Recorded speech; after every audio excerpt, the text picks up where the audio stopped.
አንዲት ሴት ዝም ብላ ከመውደድ አልፋ በእውነት ወደ ማክበር የምትሸጋገርበት አንድ ነጥብ አለ። አብዛኞቹ ወንዶች የማይረዱት ምስጢር ይኸውና፣ ክብር ከፍቅር በላይ ይቆያል። ክብር እንድትማርክ ያደርጋታል። ክብር አንተን እንዳታጣ እንድትሰጋ ያደርጋታል። አንዳንድ ወንዶች ሁልጊዜ ዋጋ የሚሰጣቸው የሚደመጡ እና ሴቶች የማይለዩቸው ለምን እንደሆነ አስባ ታውቃለህ? ይህ የግንኙነት እይታ አእምሮህን ያሳምንሃል። ምዕራፍ 1 ፍቅር ስለ ስሜት ነው፣ ክብር ግን ጽኑ መሰረት ነው። ፍቅር ወጣ ገባ ነው። እንደ ስሜትህ፣ እንደ ጤና፣ እንደ ሆርሞኖችህ እና በወቅቱ የሚከሰቱ ነገሮች ይለዋወጣል። ክብር ግን የተለየ ነው። አንዲት ሴት የሚከተሉትን ነገሮች በአንተ ውስጥ ስታይ ክብር ያድጋል። ቃልህን እንዴት እንደምትጠብቅ፣ የራስህ መርሆች ሲኖሩህ፣ ራስህን የመቆጣጠር ብቃትህ፣ በራስህ እግር መቆም መቻልህ። አንዲት ሴት የማታከብረውን ወንድ ልትወደው ትችላለች፣ ነገር ግን በእውነት ለእሱ አትሰጥም፣ ኮሚት አታደርግም። አንዴ ክብር ከመጣ ግን ነገሮች ሁሉ ይቀየራሉ። ምዕራፍ 2 ፍቅር ብቻውን በቂ በማይሆንበት ጊዜ። አብዛኞቹ ወንዶች በጣም ከወደድኳት እሷን በዛው ልክ ትወደኛለች ብለው ያስባሉ። ይህ ስህተት ነው። ራስን ሳታከብር ሌላውን ሰው ብቻ ከልክ በላይ መውደድ ወደሚከተሉት ይመራል። ተለጣቂ መሆን፣ ሁልጊዜ እሷ ጋር መገኘት፣ በስሜት ጥያኔ መሆን። ቀስ በቀስ እሷ ግንኙነቱን መምራት ትጀምራለች። አሁንም እወድሃለሁ ልትል ትችላለች፣ ነገር ግን በውስጧ አንተን በቁም ነገር ማየቷን ታቆማለች። እዚህ ጋር ነው ብዙ ወንዶች ሳያውቁት ቁጥጥሩን የሚያጡት። ምዕራፍ 3 ክብር መቼ መታየት ይጀምራል? አንዲት ሴት ካፈቀረችህ በላይ ማክበር የምትጀምረው መቼ ነው? ሁሉንም ነገር ለማስረዳት መሞከርህን ስታቆም። እንድትረዳህ አትለምንም፣ ተግባርህ እንዲናገር ታደርጋለህ። በስሜታዊ ክርክሮች ለማሸነፍ አትጣላም። ረጋ ያለ ጽኑና ሰላማዊ ትሆናለህ። ያ የረጋ በራስ መተማመን ነው። እሱ ነው ክብር። በሷ ፈቃድ ላይ ሳይሆን በራስህ መርህ ላይ ስትቆም የሚከተሉትን ነገሮች መታገስ ታቆማለህ። መጥፎ አያያዝን፣ መጫወቻ መሆንን፣ የስሜት ጨዋታዎችን።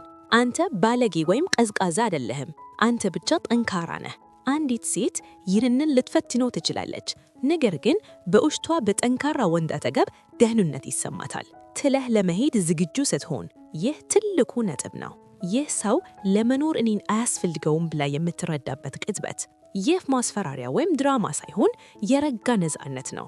ይህ በእሷ ውስጥ ጥቅል ለውጥ ያመጣል። ብርቅ የሆኑ ነገሮች ዋጋቸው ይጨምራል። ራስን መቆጣጠር ጥንካሬን ያሳያል። ምዕራፍ 4 ክብር ለምን የበለጠ ፍላጎት እንዲኖራት ያደርጋል? ማንም ለወንዶች የማይነግራቸው ነገር ቢኖር አንዲት ሴት በምታከብረው ወንድ አጠገብ ስትሆን የበለጠ ሴትነቷ ይሰማታል። ክብር የሚከተሉትን እንድታደርግ ያደርጋታል። ዘና እንድትል፣ እንድታምን፣ እንድትከተል፣ ቀና ብላሽ እንድታይህ። ፍቅር ግንኙነት እንዲሰማት ያደርጋል።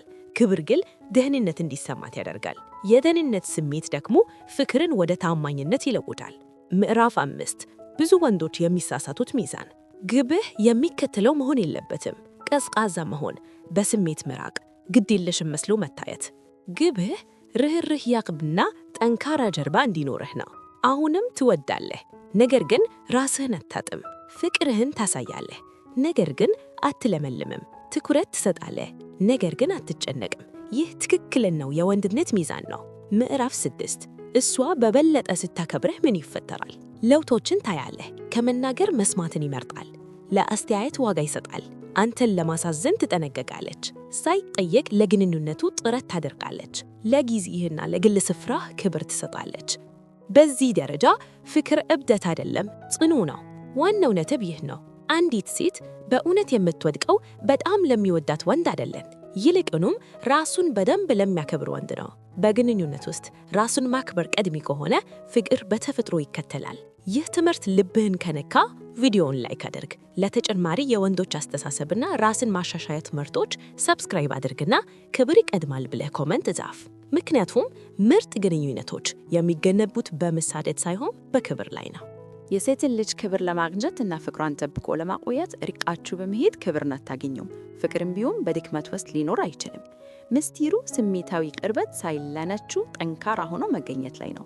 ብልህ ወንዶች ያለምንም የልጆች ጨዋታ፣ ተንኮል ወይም ፍርሃት ሁለቱንም እንዴት እንደሚያደርጉት እነሆ። 1 መጀመሪያ የራስን ሕይወት ምራ። እሷ ያንኑ ትከተላለች። አንዲት ሴት ወዴት እየሄደ እንደሆነ የሚያውቅን ወንድ በአክብሮት ትመለከታለች። በባዶ ወሬ ወይም በከንቱ ተስፋ ሳይሆን በጽኑ የዕለት ተዕለት ተግባር። አንተ ግልጽ ግብ ይዘህ ከእንቅልፍህ ስትነቃ፣ ጊዜህን በአግባቡ ስትጠቀም፣ ከእሷ ውጭ ሌሎች የሚስቡህ ነገሮች ኢንትረስቶች ሲኖሩህ፣ ያንተ ሕይወት ወደፊት እየገሰገሰ መሆኑን ስታይ ከአንተ ጋር በመሆኗ ደህንነትና ደስታ ይሰማታል። ፍቅር እሷ የጉዞህ አካል እንደሆነች ሲሰማት ይጸናል። ክብር አንተ ያለ እሷ ግፊት እድገት እያሳየህ መሆንህን ስታይ ያድጋል።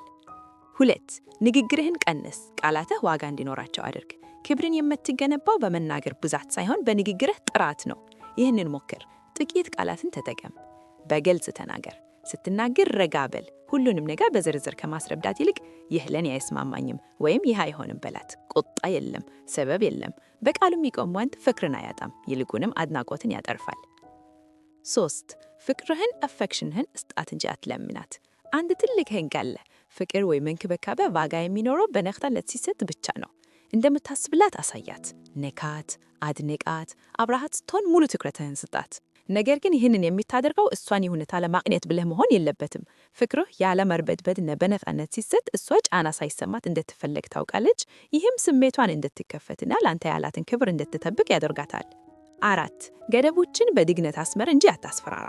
ገደብ ለማበጀት በግድ ቁጡ መሆን አያስፈልግህም። ለምሳሌ በዚህ መልኩ እንድታናግረኝ አልፈልግም፣ በኋላ እንነጋገር በላት። ይህ ቅጣት አይደለም፣ ራስህን መጠበቅ እንጂ። አንዲት ሴት የሚከተለውን ወንድ ታከብራለች። ስሜቱን የሚቆጣጠርን፣ የማይበሳጭን፣ የማይለምንን። በዚህ ጊዜ ደህንነት ስለሚሰማት ፍቅሯ ይቆያል። ጥንካሬህን ስለምታይ ክብሯም ይጨምራል። 5. ስሜቷን ለማስተካከል አትሞክር። ብዙ ወንዶች ክብር የሚያጡት እዚህ ጋር ነው። አንተ የእሷ ስነ ልቦና አማካሪ አይደለህም። ስሜቷን ሁሉ ለመሸከም ግዴታ የለብህም። አዳምጣት፣ ለመረዳት ሞክር። ነገር ግን እሷን ለመዳን አትሞክር። ስታወራ ረጋ በል፣ ከልክ በላይ አትረብሽ። ወዲያውኑ መፍትሄ አትፍጠር።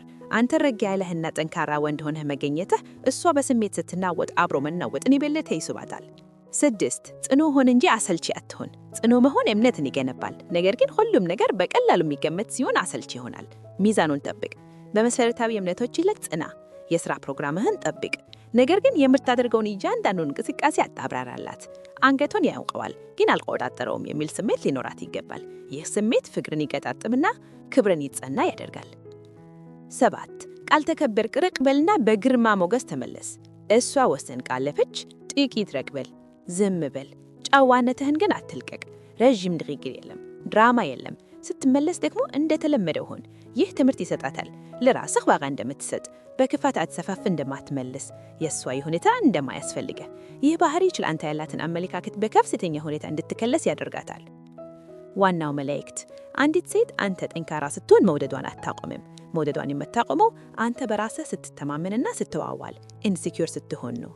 ትዕቢት የሌለው ጥንካሬ፣ ክፋት የሌለው ገደብና ምላሽ ሳትጨበቅ የምትሰጠው ፍቅር፣ እነዚህ ልባን ለማረክና ክብሯን ለማግኘት ያደርጉሃል።